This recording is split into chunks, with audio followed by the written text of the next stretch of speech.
नमस्कार मित्रांनो, पुन्हा एकदा नवीन व्हिडिओमध्ये तुमचं सहर्ष स्वागत करते। आज आम्ही पुन्हा एकदा ट्रॅव्हलिंगसाठी निघालो होतो। सासवड घाटातून आम्ही नारायणपूरला जात आहोत। नारायणपूरला निसर्ग पाहत पाहत आम्ही पोहोचलो। तुम्हाला दूरवरती पुरंदर किल्ला दिसत असेल, त्या ठिकाणी छत्रपती संभाजी महाराजांचा जन्म झालेला आहे। आम्ही फायनली मंदिरात पोहोचलो। मंदिराच्या गाभाऱ्यात तुम्हाला भावी भक्तांची गर्दी पाहायला दिसत असेल। या ठिकाणी एकमुखी नारायणाचं रूप आहे। या ठिकाणी दत्त खूपच छान दिसत आहेत। दत्तांचं दर्शन झाल्यानंतर आम्ही त्यांच्या बाजूला एक प्राचीन मंदिर आहे त्या ठिकाणी गेलो। नारायणेश्वर महादेवाचं मंदिर आहे। मंदिरातून दर्शन झाल्यानंतर आम्ही मार्केट पाहण्यासाठी गेलो।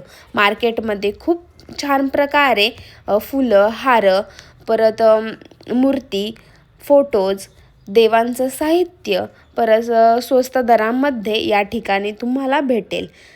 या ठिकाणी खूपच सुंदर अशा मूर्त्या होत्या, खूप छान प्रकारे फोटोज होते आणि एकापेक्षा एक छान होते। असे छोटे छोटे खेळणी सुद्धा होती, डॉल्स वगैरे सगळं होतं। देवांना घालण्यासाठी माळा सुद्धा होत्या आणि त्यानंतर आम्ही नाश्ता करून घरी निघालो। आता भेटूत नेक्स्ट व्हिडिओमध्ये। बाय।